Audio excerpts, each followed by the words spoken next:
하나마이크론 가지고 있습니다. 17,900원에 40% 우리 최승만님께서 가지고 계시다고 하는데 자랑하려고 보내주신 것 같기도 하고 일단 수익 너무너무 축하드리고요. 17,900원에 좀 공략을 하셨는데 계속 끌고 갈까요, 위원님? 궁금하실 것 같아요. 17,900원이면 그냥 좀 적당히 사신 것 같아요. 근데 이제 여기서 봐야 될 부분들이 뭐냐면 이걸 생각을 해봐야 돼요. 하나마이크론이 많이 올랐어요. 그죠? 많이 올랐단 말이에요. 그럼 17,000원대부터 보유를 하고 계시다면 유무상증자를 다 받으실 거예요. 그리고 26,000원대 후반대까지도 상승을 했었고요. 그리고 난 다음에 이제 유상증자와 무상증자 이제 순차적으로 상장이 되겠죠? 그러면 그거를 계속 가지고 투자를 할까요? 아니면 일단 차익을 할까? 그거를 좀 생각을 해봐야 될 것 같아요. 두 번째는 하나마이크론 좋아요. 내년도 시장에서도 성장을 할 수가 있어요. 큰 폭의 성장을 합니다. 내년도에 최고 실적이고 그렇게 된다라면 1,200억대 아마 이 회사가 1,200억대 이익을 낸 회사 이 전 적이 없을 거예요. 아마 최고 실적일 거예요. 올해도 마찬가지고 이 성장의 폭이 내년도에도 이어지고 후년도까지 이어져요. 그러면 월봉을 좀 보게 되면 이격이 벌어져 있어요. 그죠? 그러면 계속 이 친구는 보니까 5개월 선을 계속 타고 가고 있어요. 5개월 선 자리대를. 10월 달에 5개월 선 이탈했다가 아래 꼬리 달고 들어 올려줬거든요.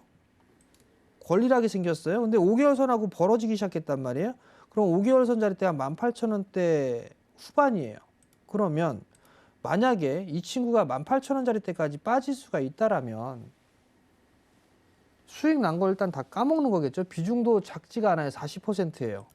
그리고 유무상증자까지 들어올 거예요.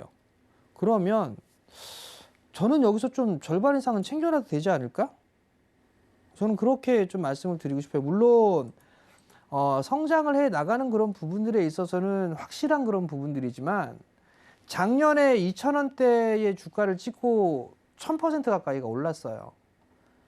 물론 더 성장을 해 나가는 그런 부분들에 있어서는 의심의 여지가 없지만 기간적인 그런 부분들이 필요할 거란 말이에요. 게다가 유무상증자를 하니까 신규로 추가 상장되는 물량도 있을 거고 거기에 따라 차익 욕구도 생길 거란 말이에요. 그러면 지금 구간에서는 18,000원으로 좀 잡게 되면 23,200원을 보게 된다라면 주가 기준으로는 약 한 30% 정도 가까이 좀 수익이 되네요. 원금을 빼기는 좀 너무 아까울 것 같고 한 절반 정도만 좀 줄여놓는 게 어떨까 싶어요. 이게 너무 단가적인 부분들은 딱 좋은데 이게 그렇다고 너무 싸게 산 것 같지는 않아요. 그렇기 때문에 저는 절반은 좀 챙기고 보는 그런 전략이 좀 좋지 않을까 그렇게 좀 말씀을 드리고 싶습니다. 네, 관련돼서 자세하게 좀 이야기를 해드렸습니다. 객관적인 자리를 확인하는 것도 중요하니까요. 관련된 이야기들 참고 부탁드리도록 할게요. 자, 다음 종목은 저희 심택. 지금 들어왔어요. 29,000원에 5% 들고 있습니다. 장혜정님께서 보내주셨는데 되게 익숙한 종목들이 많이 거론이 되네요. 심택도 얼마 전에 제가 이야기를 강의 시간에 좀 들었던 것 같은데 심택 관련돼서는 어떤 말씀 해드릴까요? 심택은요, 우선 좀 봐야 될 게 기판 관련주예요. 심택이. 기판 관련주로 보게 되면 뭐 대덕전자, 코리아 서키트, 네, 뭐 심택, 뭐 이 정도가 있는데 아마 심택의 실적이 꽤나 좋을 거예요. 1,500억에 올해 예상을 하고 있고 내년도도 30% 이상 성장을 해 나가거든요. 29,000원 자리대에서 매수를 했으면 저는 개인적으로는 비중도 5%시란 말이에요. 저는 그냥 개인적으로 고예요, 이건. 그냥 전 더 가져갈 것 같아요. 왜냐하면 네. 이게 기판에 대한 수요가 계속 늘어날 수밖에 없어요. 계속 늘어날 수밖에 없고 그러면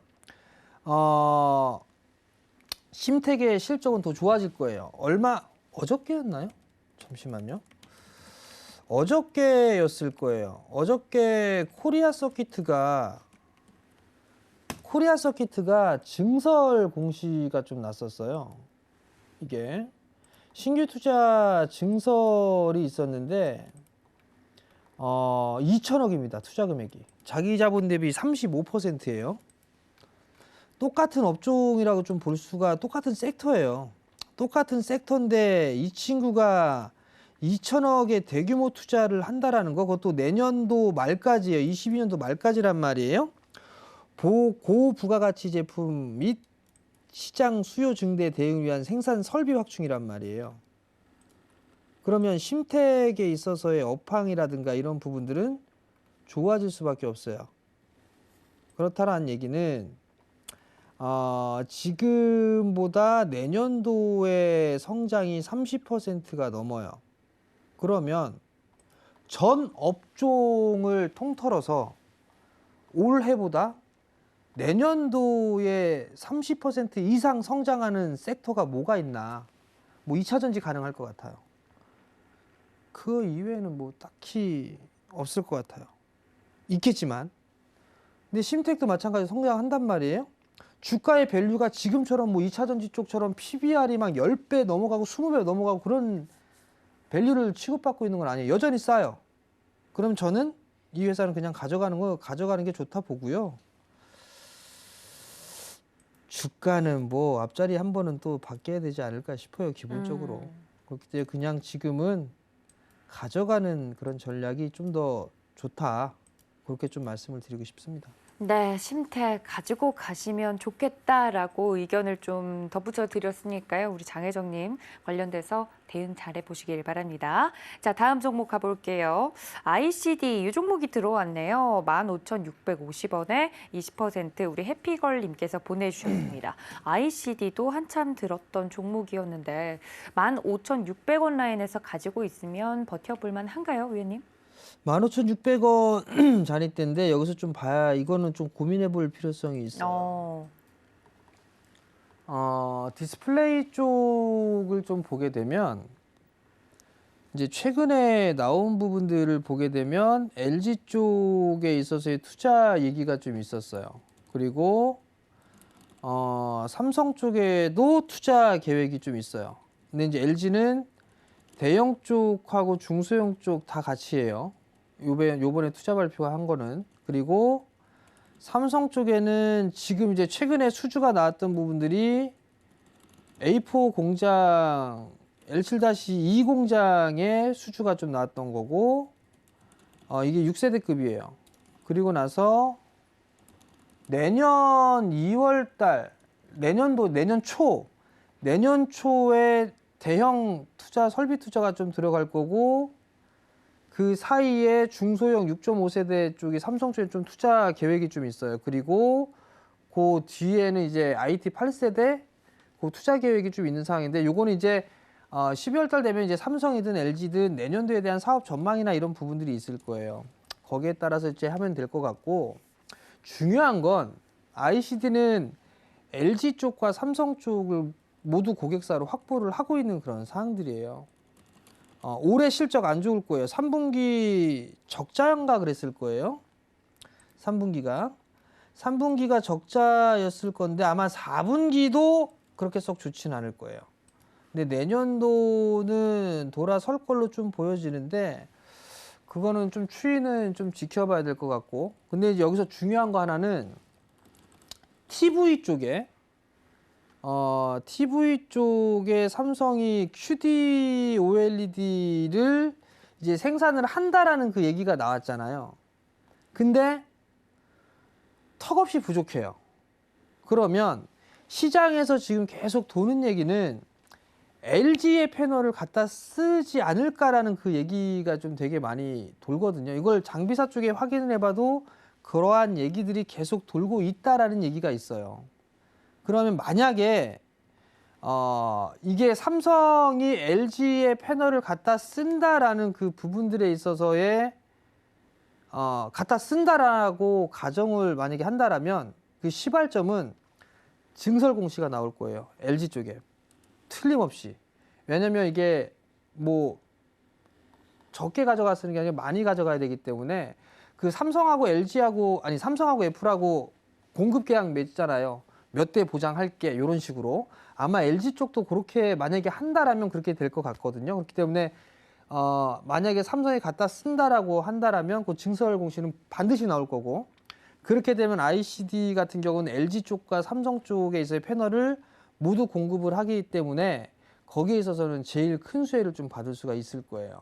그러니까 그 부분을 좀 기억을 하시면 좋을 것 같고 중국 쪽도 설비 투자 쪽이라든가 이런 부분들은 여전히 좀 진행을 하고 있어요. 근데 이제 중국 쪽도 중소형 쪽보다는 이제 대형 쪽으로 좀 넘어가려고 하는 포지션이 좀 있어요. 뭐 CSOT라든가 아니면 그 에버 디스플레이라든가 이런 쪽 이제 대형 쪽을 준비를 하고 있는 것 같고 BOE 쪽도 이제 중소형은 그만두고 대형 쪽으로 좀 넘어가려고 하는 것 같아요. 근데 그게 LG 쪽으로 갈지 W 화이트 OLED로 갈지 LG 쪽의 방향으로 갈지 삼성 쪽으로 방향을 갈지 이게 아직까지는 결정되진 않았지만 하게 되면 삼성 쪽에 장비 쪽 방식으로 좀 따라갈 것으로 예상들을 좀 하고 있더라고요 보니까. 그러니까 그거에 대한 부분들을 좀 봐야 되는데 어찌됐든 ICD 주가 많이 빠졌어요. 많이 빠져 있는 그런 상황들이기 때문에 지금 구간에서는 좀 버티는 뭐 그런 전략이 좀 더 좋아 보이지 않을까 싶고요. 15,000원 위로는 올라갈 거예요. 그렇기 때문에 지금은 힘드시더라도 그냥 좀 보유를 해보는 그런 전략이 좋다. 그렇게 좀 말씀드리겠습니다. 네, 관련돼서 자세하게 또 종목 이야기를 해드렸으니까요. 접수 주신 우리 시청자님 이 점 꼭 참고해 주시기를 바랍니다. 마지막 종목이 될 것 같네요. 탑 엔지니어링 가지고 있습니다. 라고 보내주셨는데 탑 엔지니어링 매수가랑 비중이 9,300원에 10% 정도 들고 있습니다. 라고 이화봉님께서 보내주셨어요. 이 종목 탑 엔지니어링도 참 자주가 언급이 되는 종목 중에 하나였는데 9,300원 라인이라고 합니다. 괜찮을까요, 위원님? 탑 엔지니어링도 보게 돼 이게 가만있어 봐. 잠깐만요. 이게 오늘 끝에 좀 올라왔네요. 네. 지금 이게 탑 엔진 파워로직스가 자회사로 가지고 있을 거예요. 탑 엔지니어링이. 네. 잠깐만요. 맞나? 맞네요. 탑 엔지니어링 같은 경우는 실적이 좀 좋아요. 삼성 쪽에 있어서 이 인프라 쪽에 담당을 좀 하고 있는 그런 사항들인데 작년 실적 안 좋았고요. 올해도 실적이 좀 안 좋았어요. 재무 구조는 뭐 딱히 나쁘다, 뭐하다 할 그럴 부분들은 없는 그런 사항들이거든요. 자사주 매입도 하네요. 보니까 오늘 자사주 매입에 대한 부분들도 했고요. 30억 정도. 꼴랑 30억이 뭐니? 하려면 더 하지. 30억 정도 좀 해주고 있는 그런 상황들이고 비싼 기업은 아니에요. 비싼 기업은 아닌데 지금 탑엔지니어링 같은 경우는 OLED 반도체라든가 OLED 디스플레이 지금 스냅샷을 보면 다 나와 있을 거예요. 공장에서 인프라 쪽에 부분들을 좀 하고 있는 그런 사항들이고 거기에서 이제 자회사라든가 이런 부분들로 인해서 시너지 효과를 내고 있는 그런 기업인데 너무 많이 빠졌어요. 주가적인 수준을 보면. 그렇기 때문에 지금은 매도를 할 자리대는 아닌 것 같아요. 9,300원 자리대에 좀 매수를 해놓으신 상황인데요. 아마 이게 좀 답답하고 그런 부분들이 좀 있을 거예요. 근데 지금은 참아보는 게 낫지 않을까 싶어요. 왜냐하면 이게 주가가 원체 많이 빠져 있는 그런 상황들이고 코로나 시점까지도 얼추 다 빠졌었단 말이에요. 그렇기 때문에 지금 좀 버티는 그런 전략이 좀 좋지 않을까 그렇게 좀 말씀을 드리고 싶고요. 반도체 쪽이나 디스플레이 쪽이나 설비 투자는 좀 계속 할 거예요. 계속 할 그럴 부분들이 있기 때문에 지금은 조금 힘드시더라도 8,000원대 후반에서 9,000원짜리 때까지는 올라갈 거예요. 무난하게 올라갈 거예요. 시간이 좀 걸려도. 네. 지금은 그냥 좀 보유해보자. 그렇게 좀 말씀드리겠습니다. 네, 관련돼서 좀 버텨보자라는 의견까지 말씀을 드렸으니까요. 종목 상담 오늘 받으신 분들 좀 더 자세한 종목 전략이 궁금하다 하시면 노란 톡방 열어두고 있을 테니까 문자 샵 0082번으로 정재훈 적어서 보내주시면 되겠습니다. 그냥 보내기 너무 아쉬우니까요. 이제 반도체 이야기를 조금 더 해보죠. 위원님 마지막으로 반도체와 관련돼서 단기적인 상승은 이번 주에 좀 마치고 중장기적으로는 끌고 가도 괜찮다 이런 이야기들 나오고 있는데 최근 이재용 삼성 부회장도 다녀오지 않았습니까 미국? 그 이후로 기대감이 커져가고 있는 것 같은데 반도체 전망 어떻게 보십니까? 2022년에 봤을 때. 이재용 부회장이 가서 투자 발표를 했죠. 네. 끝났어요 이미. 뭐가요? 재료 소멸이죠. 재료가 뭐 그것 때문에 막 급등이 나올 거다. 아유, 택도는 소리죠. 재료 소멸로 봐야 된다. 20조예요, 20조. 음. 그러면 장비사들한테 바로 수주가 들어가는 게 아니잖아요. 인프라 구축해야 되고 뭐 해야 되고 보니까 24년도에 생산을 시작한다라고 하게 되면 네.